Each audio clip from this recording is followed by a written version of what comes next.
अब अगर मैं कुछ और दूसरे वेस्ट की बात करूँ तो मेरे पास एक और टाइप का वेस्ट है विच इज़ सॉलिड वेस्ट। ये प्लास्टिक वेस्ट है आपके सामने, एक बहुत बड़ी प्रॉब्लम है हमारे लिए, है ना? और ये जो हमारे प्लास्टिक पिकर्स होते हैं, डे टू डे लाइफ में आप देखते हैं आपके घरों के आसपास कबाड़ी वाले ये सब आते हैं। ये क्या करते हैं, ये हैंड पिकिंग करते हैं, सेग्रीगेशन करते हैं और इस तरीके से प्लास्टिक या किसी भी तरीके के वेस्ट को वो डाइवर्ट करते हैं, है ना? अलग-अलग वेस्ट के लिए हमारे पास अलग-अलग कलेक्शन सेंटर्स हैं। तो सॉलिड वेस्ट की बात हम कर रहे हैं, सॉलिड वेस्ट के लिए हमारे पास कुछ अलग सॉलिड वेस्ट कलेक्शन सेंटर्स हैं। जो हर चीज़ जो कूड़े कचरे में आप फेंक देते हैं, उनमें से कई चीज़ों की यूटिलिटी है, जो हमें सोचनी पड़ेगी, जिसके बारे में हमें क्रिएटिव थिंकिंग देनी पड़ेगी। हमने दी भी, और इसीलिए म्युनिसिपल कॉर्पोरेशन ने इसमें सबसे ज़्यादा इम्पॉर्टेंट रोल प्ले किया। म्युनिसिपल सॉलिड वेस्ट ऐसे वेस्ट हैं जो आसपास के घरों से, रेस्टोरेंट से, ऑफिसेस से, इन सभी जगहों से कलेक्ट किए जाते हैं या पब्लिक प्लेसेस से कलेक्ट किए जाते हैं। ये सब बहुत ज़्यादा सॉलिड वेस्ट की, वैसे लिक्विड भी मिलता है हमें, लेकिन लिक्विड की क्वांटिटी यहाँ पे कंपैरेटिवली कम है। होम्स से एंड ऑफिसेस से तो मिलेगी लिक्विड की क्वांटिटी, लेकिन मेजरली हमें सॉलिड वेस्ट को यहाँ पे सॉलिड वेस्ट यहाँ से हमें ज़्यादा मिलता है। उस सॉलिड वेस्ट को हमने कलेक्ट करना है बेटा, चाहे हॉस्पिटल, स्कूल्स, बिल्डिंग्स, स्टोर्स हों, मॉल्स हों, इन सभी जगहों से हमें नहीं कलेक्ट करना है। म्युनिसिपल पार्टी इसे कलेक्ट करती है और फिर उसे सेफ डिस्पोज करती है।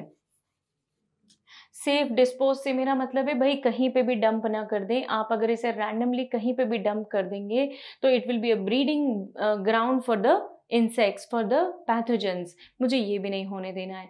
तो अगर आप इसे ब्रीडिंग ग्राउंड नहीं बनने देना चाहते हैं तो आप इसे सेफली डिस्पोज ऑफ कीजिए। आप इसे एकदम से कहीं पे भी डिस्पोज नहीं कर सकते। तो म्युनिसिपैलिटी जो है ये इन वेस्ट को कलेक्ट करती है। इनकी कैटेगरी बनाई हुई है। पेपर अलग कलेक्ट होगा, फूड वेस्ट अलग कलेक्ट होते हैं। आजकल तो बेटा कुछ ऐसे एनजीओज भी हैं जो फूड को, जो लेफ्ट ओवर फूड है उसे कलेक्ट करते हैं। रेस्टोरेंट्स वगैरह हैं या फूड स्टॉल्स, फूड वेंडर्स जो होते हैं, वहाँ से वो कलेक्ट करते हैं और जो नीडी लोग हैं उनको जाके वो पैकेट्स हैंड ओवर करते हैं, डिलीवर करते हैं। तो ऐसे भी कुछ स्टोर्स हैं, एनजीओज हैं आई मीन। और उसके अलावा प्लास्टिक वेस्ट अलग कलेक्ट होता है, क्योंकि प्लास्टिक और ग्लास को मुझे रिसाइकल करना पड़ेगा, है ना? प्लास्टिक को मैं डायरेक्टली डिस्पोज नहीं कर सकती क्योंकि वो बहुत ज़्यादा अमाउंट में पोल्यूटेंट्स को रिलीज करता है। ग्लास को भी नहीं कर सकती, सेम प्रॉब्लम। तो इसलिए प्लास्टिक और ग्लास को, इन दोनों को मुझे बहुत सेफली डिस्पोज करना है। मेटल्स को मुझे एक्सट्रैक्ट कर लेना है और इन्हें रीयूज़ करना है, क्योंकि मेटल्स मेरे लिए वेस्ट नहीं है बेटा, है ना? किसी भी तरीके की मेटल जो नेचर में हमें मिल रही है, नेचर से हमें मिल रही है, ये मेटल मेरे लिए वेस्ट नहीं है किसी भी हालत में। इन सारी मेटल्स को मुझे रिकवर करना है ताकि मैं इन्हें उपयोग में ला सकूं, दोबारा इनसे कुछ बना सकूं। तो मेटल्स को मैं एक अलग कैटेगरी में रखूंगी। रबर, लेदर और टेक्सटाइल, ये तीनों चीज़ें इन्हीं इंडस्ट्रीज़ को दे दी जाती हैं एज अ रॉ मटेरियल, क्योंकि ये जब आप इन्हीं इंडस्ट्रीज़ को रॉ मटेरियल के फॉर्म में दे देंगे तो उनकी प्रोडक्टिविटी और बढ़ना शुरू हो जाती है, इज़न्ट इट? तो ये सारे वेस्ट को हम अलग अलग कैटेगरीज में कलेक्ट करते हैं, फिर ये डिसाइड करते हैं कि कौन सा वेस्ट किस टाइप का है। जो वेस्ट जिस पर्टिकुलर कैटेगरी का है, हम उस पे उस तरीके की मेथड अप्लाई करते हैं। जैसे मेरी सबसे पहली मेथड है बर्निंग। तो अगर ये मेरे पास बहुत सारा वेस्ट है तो इस वेस्ट को मैं, इजी मेथड क्या है, इन्हें जला दीजिए, आग लगा दीजिए, तो क्या हो जाएगा, इसका जो वॉल्यूम है वो रिड्यूस हो जाएगा। लेकिन ये बहुत महंगा प्रोसेस है ना? आप देख सकते हैं अगर आप प्लास्टिक को बर्न करेंगे ना बेटा, तो it is going to release very harmful gases, और ये हार्मफुल गैसेस जब एटमॉस्फेयर में रिलीज होंगी तो they are going to create a trouble, going to create a severe problem, है ना? हेल्थ इश्यूज क्रिएट करेगी। तो तुम प्लास्टिक को बर्न नहीं कर सकते। हालांकि हमने लिखा है बर्निंग में कि प्लास्टिक्स या जो भी अलग तरीके के वेस्ट है हमारे पास, उनका वॉल्यूम कम करने के लिए हम उन्हें बर्न कर सकते हैं, इससे उनका वॉल्यूम रिड्यूस हो जाना है। लेकिन इसका डिसएडवांटेज क्या है, ये हमारे लिए हमारे अलग अलग सिस्टम्स को अफेक्ट कर सकती है। सेकेंड मेथड आप यूज कर सकते हैं लैंड फिलिंग या डंपिंग। सीधा सीधा आप इन्हें छोड़ दीजिए किसी भी जमीन पर। अगर आप इन्हें ओपन डंप्स के फॉर्म में रखेंगे, जमीन में गाड़ के रखेंगे, तो अंदर की जो सॉइल है वो पल्यूट होगी। ओपन डंपिंग कर देंगे तो that will be a breeding ground for rats and flies, है ना। अगर आप ओपन डंपिंग ऐसा खुले में छोड़ देंगे तो it will be a breeding ground for rats and flies. अगर आप इन्हें ज़मीन में गाड़ेंगे तो उससे डिकम्पोजिशन तो होगा, लेकिन उससे सॉइल भी पल्यूट होगी, क्योंकि वो जितना वेस्ट सॉइल में जाएगा ना बेटा, it is going to create a problem. तो इसीलिए हम लैंड फिलिंग या ओपन डंपिंग भी नहीं कर सकते, that is also a problem. Sanitary landfills जो होते हैं ये स्पेसिफिकली बनाए हुए लैंडफिल्स हैं, इस तरीके से इनका कंस्ट्रक्शन है। ये मॉडर्न लैंडफिल है जो आपके सामने बनाया हुआ है। क्या किया जाता है बेटा, एक गड्ढा, एक ट्रेंच खोदा जाता है ना। इस ट्रेंच में हम सारा गार्बेज लाके इकट्ठा कर देते हैं। पूरे ट्रेंच पे एक स्पेसिफिक लाइनिंग होती है, it is not in direct contact with the soil, लेकिन वहाँ पे एक पर्टिकुलर लाइनिंग होती है। ये पूरा गार्बेज मैंने इसके अंदर डाल दिया। जैसे जैसे ये गार्बेज का डिकम्पोजिशन होगा, इससे मीथेन गैस रिलीज होगी, जो कि मैं यहाँ से क्या कर लेने वाली हूँ, कलेक्ट कर लेने वाली हूँ, है ना। हम इसे थोड़ा स्लोपी बनाते हैं और ये जो स्लोप्स हैं वहाँ पे हम ट्रीज को प्लांट कर देंगे। ये स्पेशल ट्रीज होंगे, जनरल ट्रीज नहीं होंगे। इनकी रूट्स इस ज़मीन में जाएंगी और वो भी क्या करेंगी, अब्जॉर्प्शन में, मिनरल्स को अब्जॉर्ब करने में मदद करेंगी। तो एक तरीके से यहाँ पे डिकम्पोजिशन तो चल ही रहा है और उसके बाद मेरे पास प्लांट्स भी हैं बेटा जो इन चीज़ों को अब्जॉर्ब भी करते जा रहे हैं continuously. So plants are going to absorb everything continuously. Methane gas बनेगी विच विल बी कलेक्टेड। ऊपर की तरफ से मैंने उसे पूरी तरीके से सॉइल से कवर अप कर दिया है ना। सॉइल से कवर अप करने के कारण क्या होगा, वो पूरा एरिया ढक जाएगा, क्लोज हो जाएगा और अब वहाँ से किसी भी तरीके के इंसेक्ट्स वगैरह या कहना चाहिए जो पैथोजेंस है वो कंटामिनेशन नहीं कॉज करेंगे। तो मैंने अंदर एक ट्रेंच बनाया है, उस ट्रेंच को कवर अप किया हुआ है, स्लोपी बनाया है, ट्रीज लगाए हैं और उसके ऊपर सॉइल का एक कवर है। ऐसा करने से क्या होगा, ये प्रोटेक्टेड रहेगा, कवर्ड, एक्सपोज्ड नहीं है। क्योंकि एक्सपोज नहीं है तो अंदर के जो ऑर्गेनिजम्स है वो कैसे रहेंगे, अंदर ही अंदर काम करते रहेंगे, right. So this is how we prepare trench और डिप्रेशन इन मॉडर्न डे, है ना। डे टू डे लाइफ में आजकल ऐसा यूज किया जाता है। इसके भी कुछ डिसएडवांटेजेस हैं। अगर आप ट्रेंच बनाने की बात करें तो ये सीधा सीधा उस बात पर निर्भर करता है बेटा कि सिटी कितनी बड़ी है, गार्बेज कितना कलेक्ट होता है ना। अगर गार्बेज बहुत ज़्यादा कलेक्ट करना पड़ रहा है या गार्बेज बहुत ज़्यादा बन रहा है तो उस गार्बेज को आपको रिड्यूस करने में भी बहुत लंबा समय लगेगा। तो हम ऐसा नहीं कर सकते, हमें गार्बेज को कम से कम गार्बेज होगा तो ये मेथड इज गुड। बहुत ज़्यादा गार्बेज आप इकट्ठा कर रहे हैं तो this method will not work. Even आप जब यहाँ पे प्रोसेस करवाएंगे तो उस प्रोसेस से कुछ इनऑर्गेनिक केमिकल्स जो हैं, मिनरल्स जो हैं वो रिलीज होंगी, केमिकल्स विल बी रिलीज्ड, क्योंकि वो ऑलरेडी सॉइल की अंदर की लेयर्स में हैं।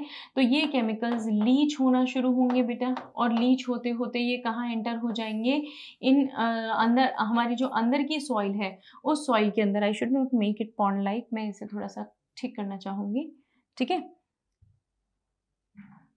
तो ये जो केमिकल्स हैं, ये केमिकल्स धीरे धीरे लीच हो गए, लीच हो गए केमिकल्स नीचे नीचे नीचे नीचे वाली लेयर्स में चले गए।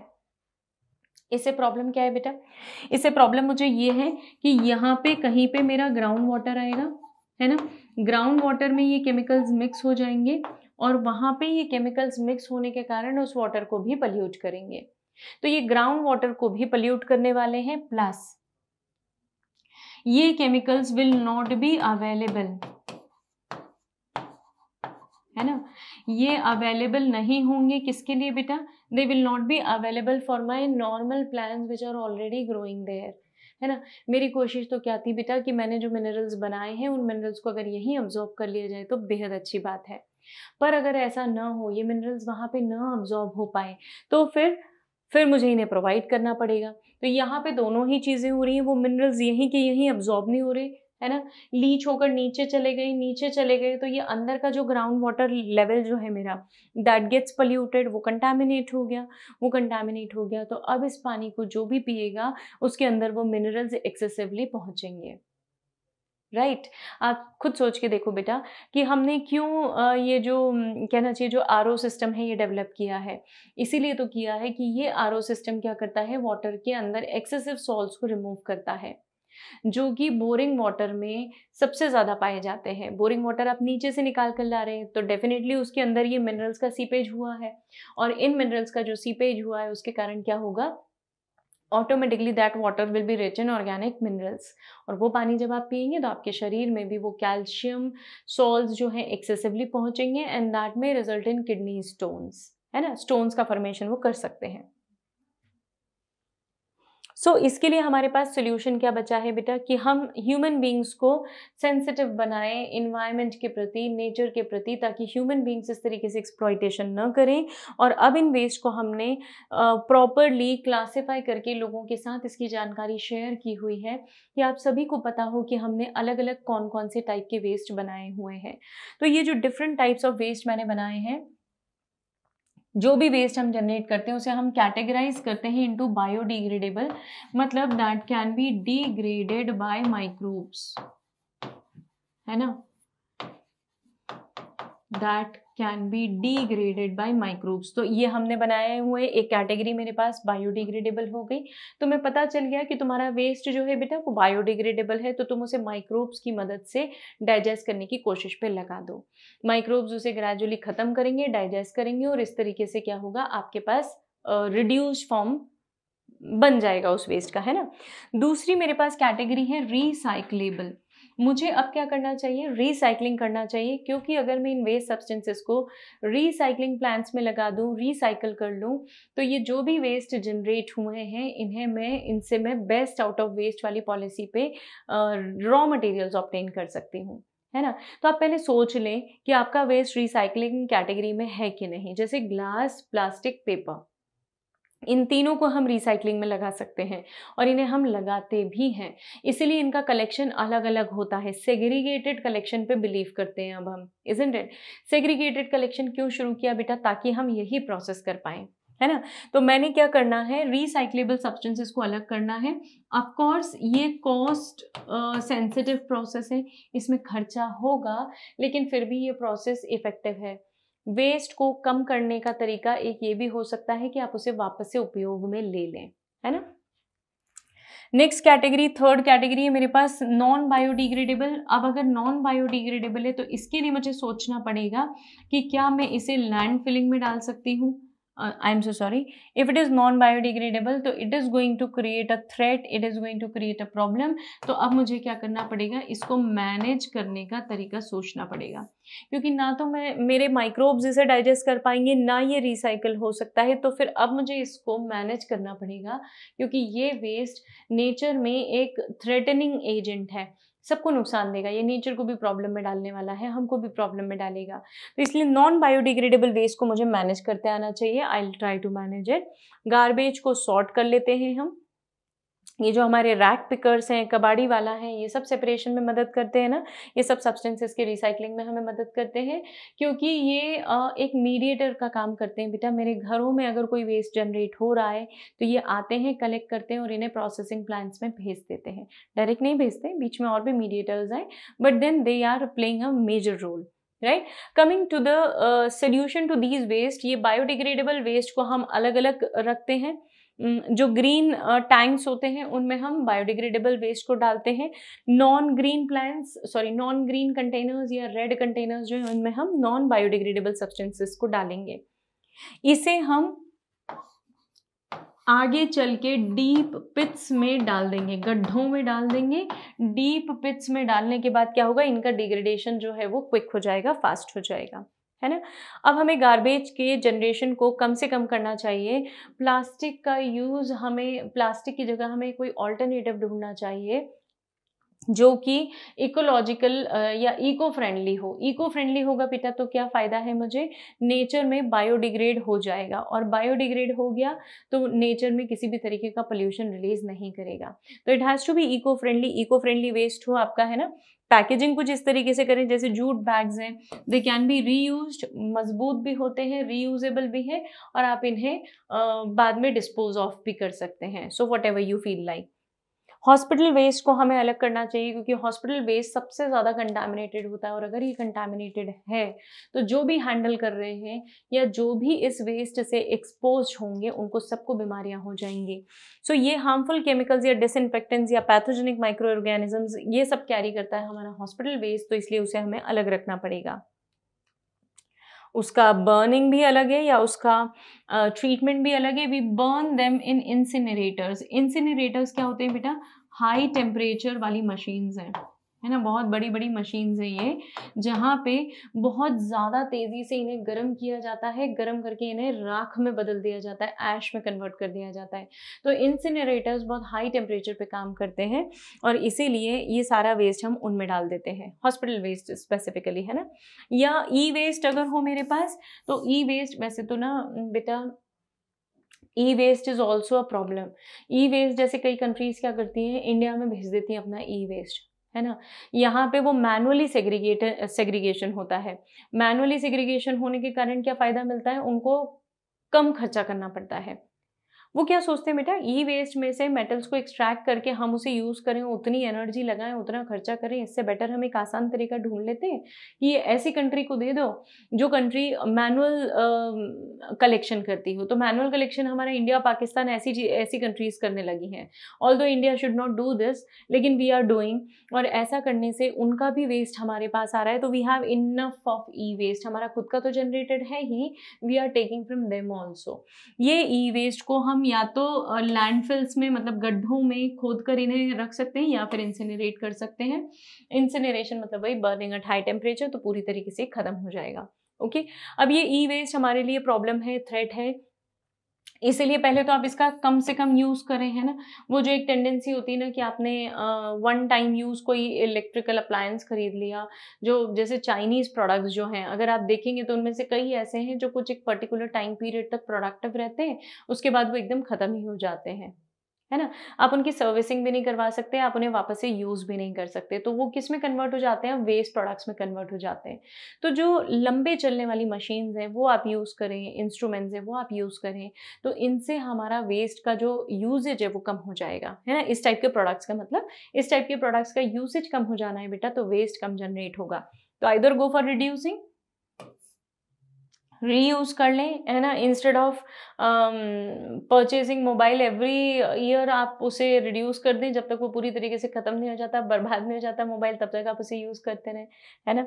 तो रीयूज़ करते रहें, रिसाइकिल करते रहें। हालांकि ई वेस्ट को रिसाइकिल करना हमारे हाथ में नहीं है, it requires a specific process, technical process होती है, वो हमें नहीं पता है, हम नहीं ऑपरेट कर सकते, मतलब it can be done by only industries, हम पर्सनल लेवल पे नहीं कर सकते, ठीक है। तो हमारे जो इररिपेयरेबल कंप्यूटर्स या अदर इलेक्ट्रॉनिक गैजेट्स हैं वो सब ई वेस्ट की कैटेगरी में आता है। देखिए इतना सारा ई वेस्ट किसी भी ऑफिस से जनरेट होता है, प्रिंटर्स हैं, मशीन्स हैं, डिफरेंट टाइप्स है ना, तो इन सभी को हम ई वेस्ट की कैटेगरी में रखते हैं। एनसीईआरटी में मेंशन है बेटा, ये सारे के सारे exported to developing countries, mainly to China. ये सारे प्रोडक्ट्स को एक्सपोर्ट किया जाता है इंडिया, चाइना और पाकिस्तान में। यहाँ पे मैनुअल सेग्रीगेशन भी होता है, and we welcome such process, but we shouldn't, है ना। इसमें सबसे ज़्यादा बड़ा कंटामिनेशन, ह्यूज कंटामिनेशन जो है मेरे पास, वो है कॉपर का, iron, silicon, nickel and gold. इन सभी की ये सभी यहाँ पे मिलता है इन ई वेस्ट में, है ना। हम इन्हें एक्सट्रैक्ट करने की कोशिश करते हैं, although the amount which is extracted is very very less, बहुत ज़्यादा नहीं होता, बहुत कम होता है वो, but still what ever amount we have extracted, we keep it with us as a raw material और may be as an achievement, right. तो ये रिसाइकलिंग की प्रोसेस में इन सारी चीज़ों को हम रिकवर करते हैं इस ई वेस्ट से, और इसी लालच से हम इस ई वेस्ट को हमारे यहाँ आने देते हैं। सो रिसाइकलिंग में there should be involvement of all the countries, है ना। ये कुछ ही कंट्रीज़ की बात नहीं होनी चाहिए। मैनुअल सेग्रीगेशन कम होना चाहिए बेटा, क्योंकि जितना ज़्यादा आप मैनुअली उनको सेग्रीगेट करेंगे, उनमें से मिनरल्स को एक्सट्रैक्ट करने की कोशिश करेंगे, उतना बीमार होने की संभावना बढ़ जाती है है ना। तो मैनुअल सेग्रीगेशन होना नहीं चाहिए कायदे से। इन ई वेस्ट को आप टॉक्सिक जो भी वर्कर्स हैं, जो भी वर्कर्स इस पे काम कर रहे हैं, वो बहुत एक्सपोज्ड होते हैं इन वेस्ट से, और वो जब बहुत एक्सपोज्ड होते हैं तो डेफिनेटली वो बीमार पड़ते हैं। तो it should not be that way. Recycling उसका एक बेटर ऑल्टरनेटिव हो सकता है। ऑल्दो यहाँ पे लिखा है कि लैंडफिल्स और इंसिनरेशन हम कर सकते हैं ई वेस्ट का, लेकिन it is not a practical solution. Landfill भी करेंगे तो वो डिग्रेड नहीं होगा, ज़्यादा से ज़्यादा आपकी जो इंपॉर्टेंट मेटल्स हैं वो एक्सट्रैक्ट होकर वहाँ से सॉइल में मिक्स हो जाएंगी, but it will take a long period of time. Incineration again is going to create a problem, ये पोल्यूशन कॉज करेगा, तो ये भी नहीं हमारे लिए प्रैक्टिकल सोल्यूशन है। So there was a case study which was based on plastics. Plastics के ऊपर, क्योंकि प्लास्टिक एक बहुत बड़ा वेस्ट है और इसे हम डिग्रेड नहीं कर सकते, रीयूज़ ही, रिसाइकल ही कर सकते हैं। तो एक बहुत अच्छे हमारे पर्सन रहे हैं विच इज़ अहमद खान, जो कि 57 ईयर्स ओल्ड अब तो नहीं है। एनसीईआरटी की वैल्यूज़ के हिसाब से ही, एनसीईआरटी में अपडेटेड डेटा फिलहाल नहीं है इनके बारे में। तो अहमद खान ने बेंगलोर में प्लास्टिक सैक्स कलेक्ट किए थे और लगभग 20 सालों से वो इस चीज़ पे काम कर रहे हैं। He is Ahmed Khan. और इनका काम क्या था बेटा, इन्होंने अपने बेटे के साथ मिलकर एक पॉली ब्लेंड रोड बनाई थी, है ना। इनके बेटे केमिकल इंजीनियर हैं और उनके साथ मिलकर अहमद खान ने पॉली ब्लेंड रोड बनाई थी। और ये जो पॉली ब्लेंड रोड है, he is not Ahmed Khan, he is someone who is just sitting over here near the poly blend road, और इस ऑर्गेनाइजेशन से रिलेटेड है। अहमद खान ने अपने बेटे के साथ मिलकर पॉली ब्लेंड रोड बनाई, और वो जो पॉली ब्लेंड रोड है, उस पॉली ब्लेंड रोड में fine powder of recycled modified plastic was developed. इनकी कंपनी क्या करती थी बेटा, एक छोटी सी कंपनी है इनकी, जो इन्होंने अपने बेटे के साथ मिलकर डेवलप की है। केमिकल इंजीनियर है उनके बेटे। इन्होंने एक मटेरियल डेवलप किया which is called as polyblend. और किससे किया, प्लास्टिक से किया। तो प्लास्टिक से पॉलीब्लेंड बनाकर उसे मिक्स किया गया विद द बिटुमेन। बिटुमेन से मिक्स करने से उसमें बहुत ज़्यादा स्ट्रेंथ आ गई, और वो वाटर रेजिस्टेंट तो था ही क्योंकि प्लास्टिक था। इससे उन्होंने कई किलोमीटर्स तक की रोड बनाई बेंगलोर में, राइट। तो ये RV college of engineering and Bangalore city corporation, इनके साथ मिलकर इस कोलैबोरेशन में उन्होंने कुछ special bitumen water repellent properties वाली रोड डेवलप की। और ये रोड से अल्टीमेटली इस रोड को बनाने के लिए कई लोगों को इन्वॉल्व किया गया। तो बनाने से फ़ायदा क्या हुआ, एक तो water resistant, water repellent roads develop हो गई, प्लस अच्छा ये बहुत लंबे समय तक चलती थी, प्लस इससे जो रैक पिकर्स थे या जो कलेक्टर्स थे उनको बहुत अच्छा एम्प्लॉयमेंट मिला। उन्हें 6 रुपये पर केजी प्लास्टिक को बीन कर लाने के लिए दिए जाने लग गए। तो ये एक बहुत अच्छा अमाउंट था जिससे उनका भी लाइफस्टाइल सुधरा। ईयर 2002 में अहमद खान ने 40 किलोमीटर लंबी रोड डेवलप कर दी थी बेंगलोर में, और ये पॉली ब्लेंड रोड ही थी जिस रोड के कारण वहाँ पे वाटर रेपेलेंट प्रॉपर्टीज डेवलप हुई थी। रोड बहुत सस्टेनेबल है, बहुत लंबे समय तक नेचर में परसिस्टिंग है, और इसीलिए बहुत फ़ायदेमंद भी है। प्लास्टिक भी अपने ठिकाने पहुंच गया, प्लास्टिक की भी यूटिलिटी हमें समझ में आ गई, प्लस वो रोड भी अपने आप में एक बहुत बड़ा अचीवमेंट है, राइट। तो ये इनका केस स्टडी था, ये इनका कॉन्ट्रीब्यूशन था, अहमद खान का कॉन्ट्रीब्यूशन।